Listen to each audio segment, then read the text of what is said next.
Assalamualaikum warahmatullahi wabarakatuh. Alhamdulillahirrahmanirrahim. Wassalatu wassalamu ala asrofil anbiya wal mursalin wa ala alihi wa sahbihi rasulillahi ajma'in. Amma ba'du. Alhamdulillah wa syukurillah, kita dapat kembali bersama-sama berjumpa di channel saya.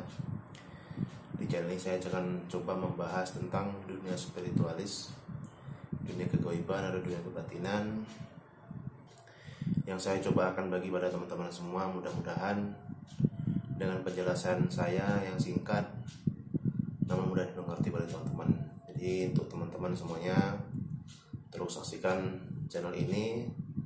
Mohon bantu supportnya, klik like, subscribe, dan komen untuk makin berkembangnya channel ini dan terus membagikan pada teman-teman semuanya pengetahuan-pengetahuan atau ilmu-ilmu tentang kebatinan yang ada di sekitar kita, teman. Pada video kali ini saya akan coba membahas tentang ilmu pengasihan atau ilmu pelet yang teman-teman biasa dengar. Ilmu pelet di sini untuk pengasihan. Saya akan coba membagikan kepada teman-teman bahwasannya ilmu pelet itu atau pengasihan itu banyak jenisnya, betul banyak macamnya, bahkan banyak medianya. Jadi buat para teman-teman yang sedang menuntut ilmu atau mempelajari ilmu tersebut, kembali pada diri teman sendiri, memakai yang mana, memakai yang ilmu yang mana, dan apa dampaknya, apa efeknya nantinya, teman-teman harus memahami. Baiklah, saya akan coba membahas yang pertama, yang paling populer. Yang paling populer itu banyak ilmu pengasihan atau ilmu media, atau yang paling sering digunakan atau paling sering dibahas di dunia spiritualis. Bahkan ada lagunya Via Valen atau Modela Karisma itu menjelaskan ajian jalan goyang, ajian semar mesem, bahwasanya ilmu kejawen itu ada, dan ilmu itu biasa dipakai kaum spiritualis yang menuntut atau mencari jodoh dengan jalan singkat. Selain itu ada juga ajian, mungkin saya tidak akan bahas semuanya, hanya sekilas saya bahas atau yang menurut saya yang saya tahu. Mungkin yang paling populer itu ada ajian semar mesem, ajian jalan goyang. Mungkin untuk media itu ada bulu perindu, ada pun mani gajah. Jadi dari beberapa ini kan kita coba bahas satu-satu, sekilas info saja, atau sekilas kita bahas ringan saja. Mungkin teman-teman yang lebih paham atau lebih menguasai tentang ajian ini, mungkin teman-teman bisa share di bawah kolom komentar. Baiklah, untuk yang pertama yaitu paling kita bahas ajian jalan goyang. Sebenarnya jalan goyang itu adalah ilmu kejawen, sama dengan ajian semar mesem, tapi ini berupa ajian, berupa mantra dengan terikat-terikat tertentu, dengan syarat-syarat tertentu, tentunya pada seorang guru untuk mendapatkan jodoh.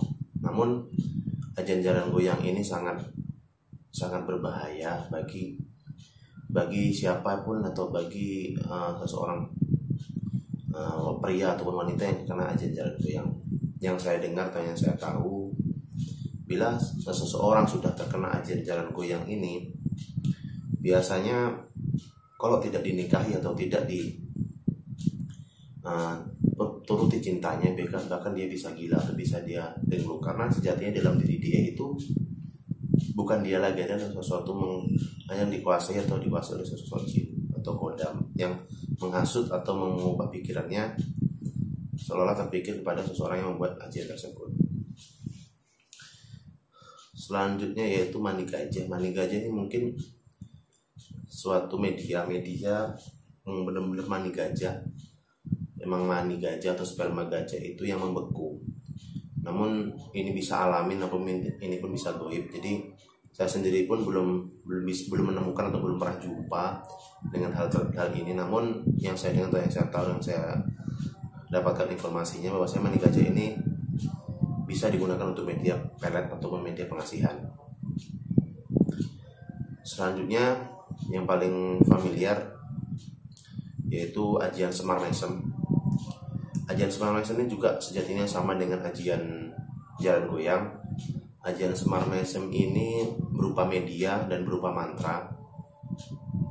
Jadi seorang praktisi spiritualis ingin mencoba mempelajari ilmu tersebut atau ingin mencoba memikat hati seorang pria atau seorang wanita bisa mempelajari dengan ini. Dan ajian ini nanti teman-teman bisa searching di Google atau dimanapun, mungkin bisa sumbernya harus sumber-sumber yang terpercaya. Dan ajian Semar Mesem ada medianya, biasanya media itu media keris semar.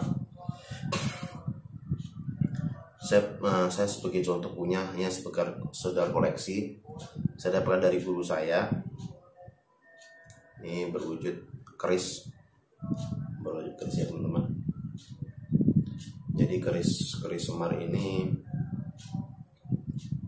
keris semar itu ada berbagai macamnya, yaitu ada semar bagong, ada semar mesem atau semar mesem, dan semar kuncung. Jadi kalau semar mesem itu lebih cenderung semarnya ini sebenarnya semar itu kalau di tokoh perwayangan Jawa itu sebenarnya seorang dewa yang paling sakti, namun dia menjelma dari seorang rakyat biasa. Jadi ajian Semar Mesem yang sering digunakan untuk kaum spiritualis atau kaum yang menuntut ilmu Semar Mesem bisa digunakan media ini. Mungkin kalau zaman dahulu keris Semar Mesem ini digunakan untuk pengasihan, yang lebih tepatnya untuk pengasihan. Jadi ini saya mengkoleksi bukan untuk mempelet atau bukan untuk pengasihan, hanya sebagai koleksi bahwasanya kita tetap melestarikan budaya-budaya peninggalan leluhur kita dan sebagai pengetahuan kita. Sebagainya yang sampai benda-benda seperti ini hilang dimakan waktu atau dimakan usia. Sebenarnya ini untuk keris semar ini sendiri saya mendapatkan dari guru saya. Saya diberi sebagai hadiah saya punya nasihat, saya punya instruksi dari beliau untuk menjaganya.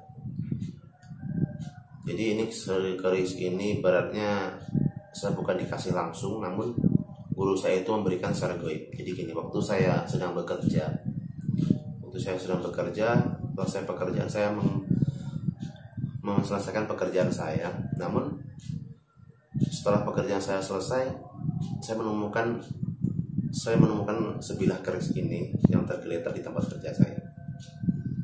Padahal sebelum bekerja saya sudah merapikan tempat kerjaan saya. Namun saya tidak menemukan benda seperti ini. Namun setelah saya selesai bekerja, saya tiba-tiba menemukan benda seperti ini. Jadi saya tanya dengan beliau bahwasanya itulah hasil itu hadiah untuk saya. Jadi itu kiriman dari beliau dengan jarak jauh. Beliau mengirimkan keris ini, mengirimkan melalui visual goib dan mewujudkan menjadi nyata dan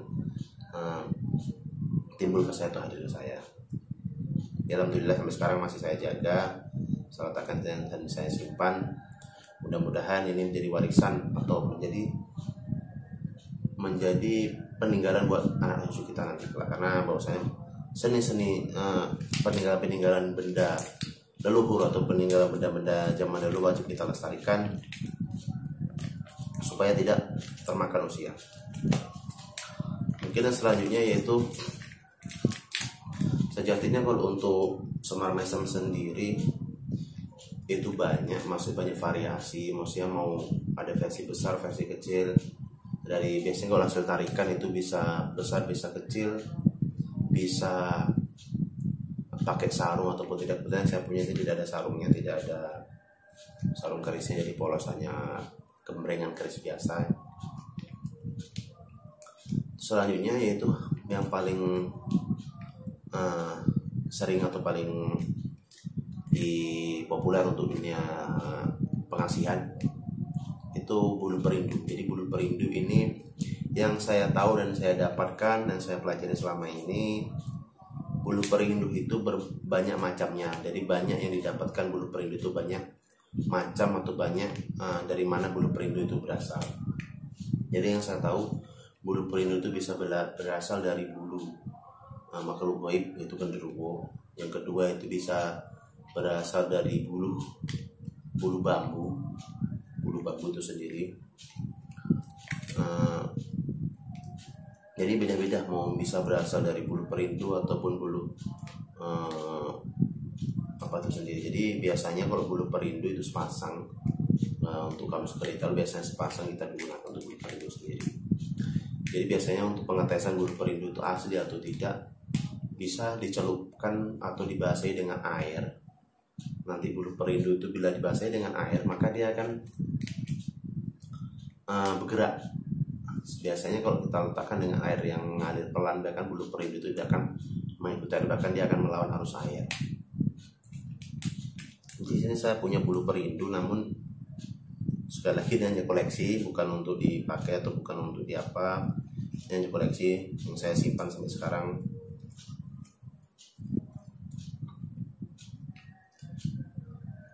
Saya punya bulu perindu ini sepasang, jadi sampai sekarang masih saya simpan sebagai koleksi. Bahwasanya kita sebagai leluhur atau sebagai penerus leluhur peninggalan itu terus kita lestarikan. Selanjutnya mungkin untuk keris atau untuk pengasihannya saya juga pernah dapat seperti ini, keris kecil ini saya juga, ini koleksi saya. Keris kecil ini suatu keris syarat untuk suatu ilmu yang saya pelajari dulu. Jadi waktu mendapatkan keris ini ceritanya menarik, karena saya mendapatkan keris ini dengan syarat saya harus memimpikan dahulu guru saya memberi keris saya, baru keris ini bisa saya miliki. Setelah saya belajar ilmu sekitar 2 bulan lebih, hampir selesai di akhir penghujung pelajaran ilmu itu tersebut, jadi pada suatu malam saya mimpi bahwasanya guru saya memberikan keris sebesar ini dan di waktu ini dan di tempat yang sama. Tak selang berapa lama, malamnya saya mimpi, siangnya atau sorenya guru saya menghampiri saya dan dia memberikan keris ini langsung ditarikkan dari tempat atau diambilkan dari tempat yang saya mimpikan. Seandainya sebagai contoh, saya di dalam mimpi saya itu guru saya memberikan keris itu di bawah atau yang didapatkan dari tarikan hasil di dekat suatu pohon. Dan waktu keesokan harinya, sore harinya, guru saya datang ke tempat itu dan dia mengambil sebilah keris ini dan memberikan pada saya tepat di bawah pohon tersebut. Jadi sebenarnya itu yang membuat saya membuat saya menjadi keyakinan atau membuat saya jadi yakin bahwasanya kita kalau seorang guru dan murid harus terjalin keterkaitan tentang kegoiban gitu. Jadi kita bahwasanya goib itu ada, goib itu nyata. Bagi buat teman-teman yang belum percaya, ini saya sampaikan, terserah mau teman-teman percaya atau tidak, itu hak teman-teman masing-masing. Saya hanya berbagi cerita, namun yang saya alami selama ini, saya percaya goib itu ada. Dan benda-benda yang saya punya ini semacam koleksi saya sendiri. Teman-teman, untuk benda-benda ini saya sarankan teman-teman kalau untuk niat untuk pengasihan atau niat untuk mencari jodoh atau mencari rezeki, bukan melalui benda ini, namun ada dengan cara lain, yaitu memohon kepada Allah Subhanahu wa taala.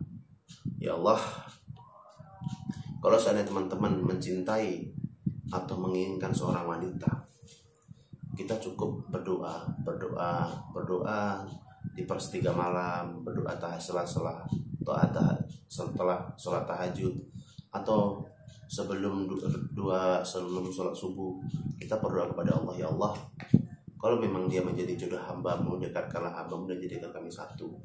Namun bila dia tidak menjadi jodoh hambamu, jauhkanlah kami ya Allah. Karena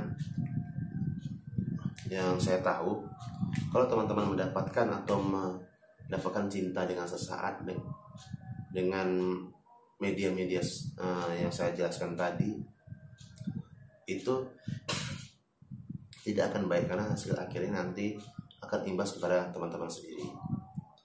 Jadi alangkah baiknya kita berdoa kepada Allah secara langsung, kita memohon kepada Allah bahwasanya kalau kita seandainya kita mencintai seorang si A atau si B, ya Allah, ya Allah, kalau emang jodoh hambamu si A binti ini, jadikanlah dia jodoh pada hambamu ya Allah, dan bila tidak, mohon jauhkan dari Allah. Cukup kita bayangkan wajah dia, kita bayangkan wajah dia dan kita selawatin, bahkan kita kasih iringan doa Al-Fatihah. Mudah-mudahan dengan begitu dia akan menjadi terbuka hatinya dan menjadi sayang pada kita. Namun itu tidak akan mudah, maksud tidak akan mudah itu dengan buka tidak hanya sekali atau dua kali doa, tapi tetap harus teman-teman kalau emang seandainya mempengenkan hal itu atau menginginkan sesuatu, teman-teman harus berdoa tekun. Yang pertama, sebelum keinginan itu, teman-teman harus membersihkan diri dahulu, terutama di junub atau memandi, kebersihan mandi, sucikan diri sendiri, bersih dari hadas besar dan hadas kecil. Setelah itu kalau perlu menjalankan puasa Senin Kemis, dan teman-teman bisa berdoa kepada Allah Subhanahu wa taala, memohon untuk pengasihan atau untuk membukakan hati seseorang yang kita incar. Namun sejatinya kalau saya baca, maksudnya kalau saya dapatkan, kenapa benda-benda sejarah ini itu ada, atau benda-benda sejarah ini ada di zaman kita, walaupun ini sudah terbentuk pada zaman dahulu, mungkin benda-benda ini digunakan oleh para pejuang-pejuang kita dulu, pada leluhur kita dulu, untuk melawan musuh dengan cara halus. Jadi seolah-olah musuh itu melihat kita menjadi asing dan kaya dan tidak menjadi benci itu terhadap kita. Selain itu, sebenarnya untuk ilmu pengasihan itu bukan hanya pada terhadap kekasih, bukan hanya pada terhadap calon atau yang kita ingin, namun ilmu pengasihan itu dapat kita gunakan untuk memeret atau pengasihan diri kita terhadap seseorang. Jadi selainnya kita di kantor, bos kita atau atasan kita kurang suka pada kita, kita bisa menggunakan ajian pengasihan kita ini, tentunya dengan izin Allah. Ya Allah, tundukkan hati bos hamba menjadi asih dan sayang pada kita. Jadi sehingga kita bisa aman, bisa tidak grogi menghadapi bos kita, tidak ada ketakutan dalam dunia pekerjaan. Dan juga dengan waktu kita zaman sekolah, waktu zaman kuliah, mungkin takut kita menghadapi dosen kita, kita bisa gunakan ilmu pengasihan tersebut. Ya Allah, lancarkanlah seminar hambamu hari ini ya Allah, dan jadikan dosen si A, dosen si B, dan dosen si C menjadi kasih dan sayang pada hambamu ya Allah. Amin amin ya rabbal alamin. Jadi sejatinya ilmu pengasihan berguna untuk itu. Bukan sejatinya ilmu pengasihan itu bukan berguna hanya sekedar untuk pengasihan atau hanya untuk bayar kekasih kita, namun kita berguna untuk yang saya sebutkan tadi, jadi kepada atasan kita, kepada guru-guru kita, atau pada dosen-dosen kita, bahkan kepada teman-teman kita atau sahabat kita, bahkan musuh kita yang kita buat jadi sayang dan kasihan kepada kita. Mungkin hanya itu yang bisa saya sampaikan. Mungkin kalau teman-teman suka dengan channel ini, boleh bantu like, subscribe, dan komen. Saya akan mencoba membagikan video seputar dunia spiritualis atau seputar dunia kejawen atau dunia dari lingkungan kita yang masih menjadi rahasia atau masih menjadi tabu. Saya coba akan mengulas sedikit. Cukup dari saya. Tolong bantu like dan subscribe dan komen. Saya akhiri. Wassalamualaikum warahmatullahi wabarakatuh.